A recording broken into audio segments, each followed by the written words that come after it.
África do Sul, uma nação multicultural, sendo uma das principais economias do continente africano, que apesar de abençoado com um território muito rico em recursos naturais, é o mais desigual do mundo, com enormes diferenças de renda entre a minoria branca e a maioria negra. E essa desigualdade tem sido um dos fatores primordiais pelo atraso em se desenvolver, pois a África do Sul, mesmo com problemas sociais, é o país mais industrializado, tecnológico e possui o principal centro financeiro da África. E essa relevância faz o país desempenhar uma influência regional, sendo membro de tratados como o BRICS e o G20. Porém, séculos de segregação causaram diversos problemas, que tornam questões sociais difíceis de serem resolvidas. E nesse vídeo, vamos entender por que a África do Sul, mesmo 3 décadas após o fim do apartheid, ainda continua sendo o país mais desigual do mundo, possuindo disparidades tão grandes que atrasam o seu desenvolvimento e impedem o próximo passo no caminho da prosperidade econômica. A história da África do Sul passa por séculos de exploração de diversas potências europeias, principalmente a Holanda e o Reino Unido, interessados na posição litorânea do país e o território propício para a agricultura. Posteriormente, com a descoberta de reservas de diamante, a nação se tornou uma das colônias mais importantes do Império Britânico. Contudo, mesmo com a independência reconhecida pelos ingleses em 1931, a África do Sul já tinha profundas divisões dentro do seu território, com os negros, que constituem quase 80% da população, sendo proibidos de votar e de possuir terra em 92% do território sul-africano, que pertencia a uma minoria branca de 20%. Após a Segunda Guerra Mundial, com as commodities e o setor de manufaturados relativamente sólidos, a chegada ao poder do Partido Nacional em 1948,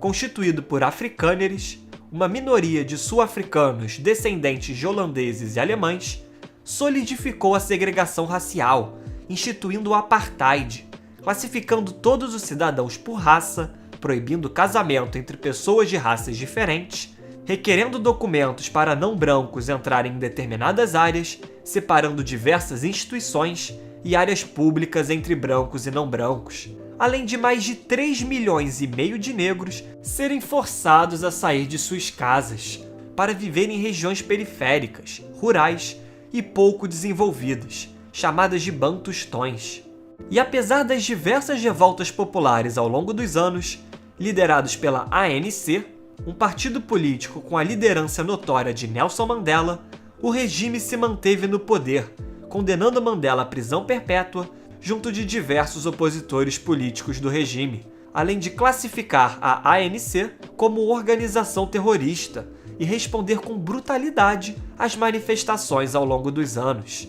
E essa política, que durou 44 anos, fez a África do Sul ser progressivamente isolada do mundo, com sanções comerciais de grandes economias, como o Reino Unido e os Estados Unidos, além de uma pressão da comunidade internacional que levou o país a abandonar o apartheid em 1992 e, posteriormente, eleger o primeiro presidente negro em 1994. Desde então, a ANC tem dominado a política sul-africana, adotando a liberalização da economia, reduzindo impostos, estimulando privatizações e desregulando o Código Trabalhista, junto de um sistema de bem-estar social visando reduzir as desigualdades. Todavia, essas medidas não foram totalmente aplicadas, com 129 empresas estatais e uma forte oposição de sindicatos para reformas trabalhistas. E apesar do apartheid ter acabado na década de 90,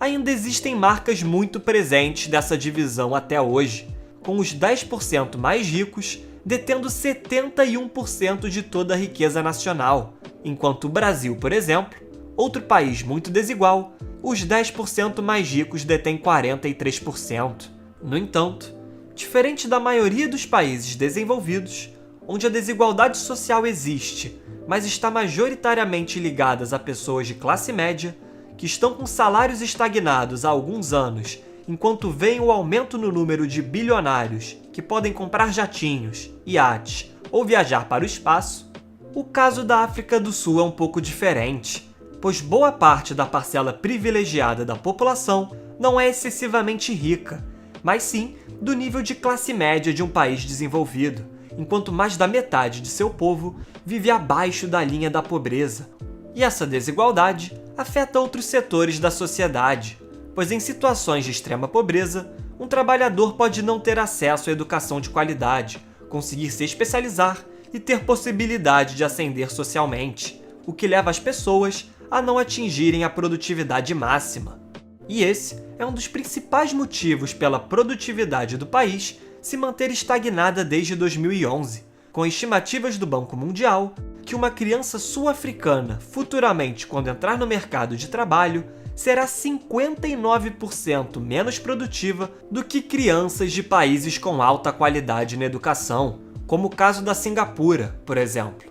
Além disso, se por um lado, países como a China e mais recentemente a Índia estão progressivamente diminuindo a pobreza e atraindo empresas do mundo inteiro com a vantagem de possuírem mão de obra barata, por outro lado, a África do Sul não consegue ter o mesmo desempenho no setor industrial, pois apesar do destaque no setor automotivo, com empresas como BMW, Ford e Toyota possuindo bases de produção no país, a mão de obra está ficando cada vez mais cara, que faz os sul-africanos perderem a vantagem competitiva em relação a outros mercados emergentes.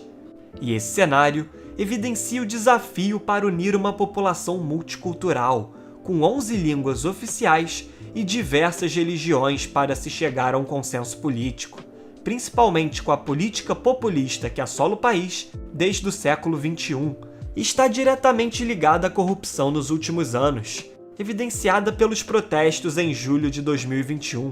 os maiores desde o fim do apartheid, motivados pela crise econômica com a pandemia e a prisão do ex-presidente Jacob Zuma, após diversos escândalos de corrupção. E esses motivos fazem a África do Sul possuir um dos maiores índices de desemprego do mundo, com mais de 32% da população desempregada. E não surpreendentemente, o legado do apartheid faz o mercado de trabalho possuir disparidades raciais, com 37% da população negra desempregada, enquanto essa taxa entre brancos é de 9%. Outro fator que vale mencionar é a fuga de capital, pois mesmo as classes mais favorecidas têm a qualidade de vida extremamente limitada, devido aos altos índices de violência que a nação apresenta, sendo o terceiro país mais violento do mundo, principalmente em grandes centros urbanos, como Johannesburgo e a Cidade do Cabo. E para um país com altos níveis de desemprego, infraestrutura insuficiente e necessidade de financiamento, é preocupante que um sul-africano qualificado prefira migrar para países desenvolvidos, com melhores oportunidades, salários e qualidade de vida. Um grande exemplo disso é o Elon Musk, nascido na África do Sul, que preferiu se mudar para o Canadá e posteriormente para os Estados Unidos, visando melhores oportunidades de trabalho. Para exemplificar isso, estimativas apontam que entre 1970 e 2017, a África do Sul perdeu mais de 300 bilhões de dólares por fuga de capitais, o equivalente ao atual PIB do país. E hoje, o país se destaca em diversos setores, que mantêm o crescimento modesto da economia, mesmo com os problemas internos, como a mineração, estando entre os principais exportadores mundiais de platina, ouro e diamante, e o setor financeiro, que mesmo com a instabilidade do país, é bem desenvolvido e regulado de forma eficaz, com muitos bancos e instituições de investimento estrangeiros tendo operações na África do Sul, assim como a maior bolsa de valores da África, a Johannesburg Stock Exchange, que é maior que países com relevância internacional, como a Bolsa de Moscou e a de Singapura.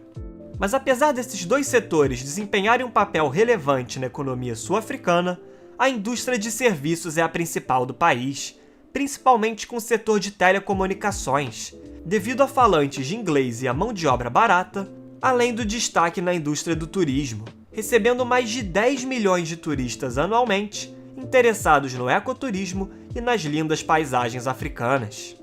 Portanto, fica evidente que a África do Sul tem o potencial necessário para se tornar uma grande economia, Entretanto, assim como tantos outros países subdesenvolvidos, acaba sendo limitado pelos problemas sociais internos e perdendo o momento da virada rumo ao desenvolvimento. Com isso, fica difícil imaginar uma mudança de cenário, pois as marcas de séculos de segregação são difíceis de mudar, enquanto a instabilidade política e a corrupção afastam investimentos e políticas condizentes para reverter essa situação. Com todos esses problemas, a África do Sul precisa começar da base, investir em educação, procurar amenizar as desigualdades e criar um ambiente de estabilidade, para incentivar o desenvolvimento de suas indústrias e evitar uma fuga de capitais, para assim poder dar um futuro mais próspero para sua população depois de períodos tão complicados em sua história. Muito obrigado a você que chegou até aqui. Se possível, comente abaixo o próximo país que você deseja ver aqui no canal. E além disso, curta o vídeo, se inscreva e compartilhe o conteúdo com seus amigos. Agradeço novamente pela sua audiência e até o próximo vídeo.